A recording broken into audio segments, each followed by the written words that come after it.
Good evening, good evening, good evening, folks. Welcome to another episode of Spilling Tea. I am your host, Tiffany Daniels, and this evening we're going to that horrible world known as the JRC. But before we get going, a few of the usual disclaimers. First off, there's a storm in the area. So this tooth back here is fucking killing me. No, I'm not going to be quite as loud as usual. Now, folks, you are going to see the link to this report right there in the description box, alongside the other pertinent links to the Stop the Shocks campaign, including Autistic Koya's massive archive on the subject. And don't forget the template: sign your name, click on your senator, and the ever present and self explanatory change.org Shut the Judge Rotenberg Center Down petition. Now, when we talk about the JRC, you're going to hear vivid descriptions of and catch clips of surveillance footage of peoples with disabilities being tortured and abused. If you got young children present, please use your headphones, all right? Okay, so we are going to where we left off yesterday.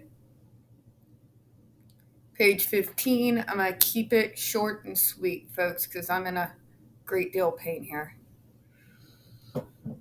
Okay, so 3.2 Healthcare Manual.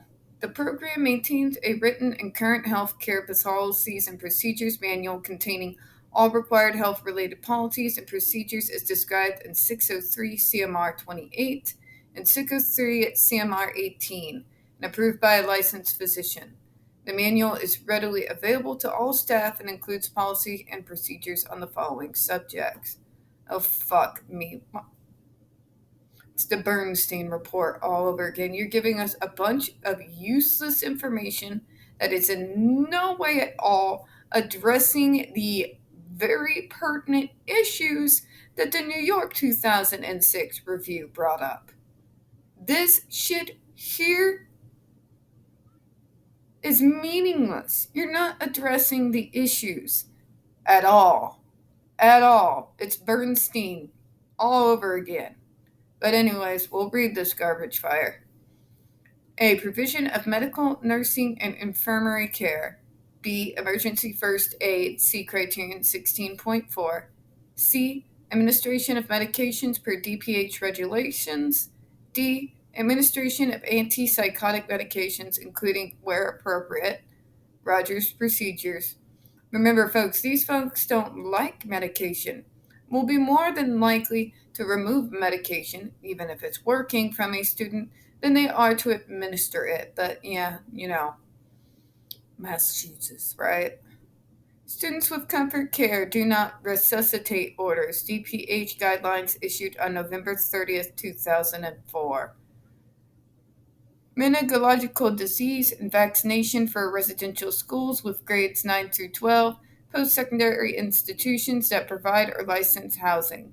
Massachusetts General Law 76 as 15D related to regulations of DPH 105 CMR 22700.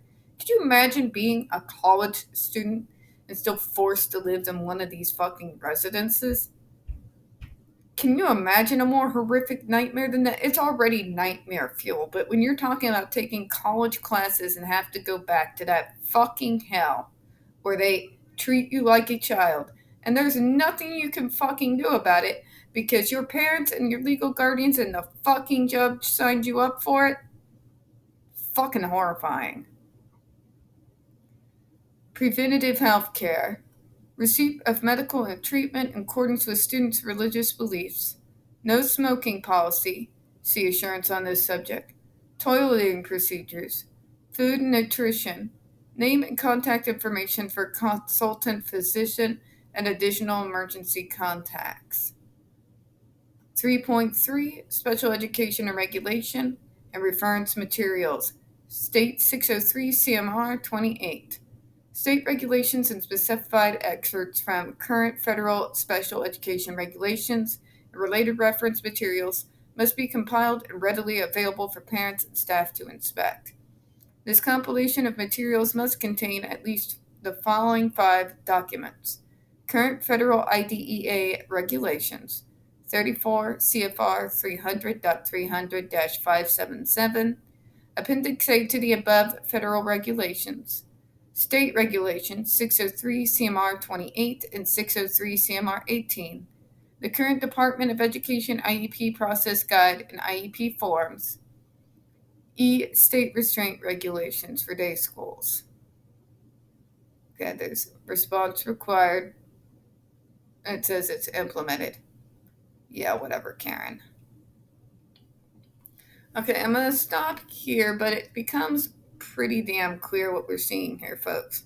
It's just like that Judge Bernstein report that we saw from 2013 in regards to the two students that were chalked 71 times each, even though it wasn't on their plan. They're burying us in paperwork. It's a tactic we've seen AH use, actually. Burying us in nonsensical, stupid regulations.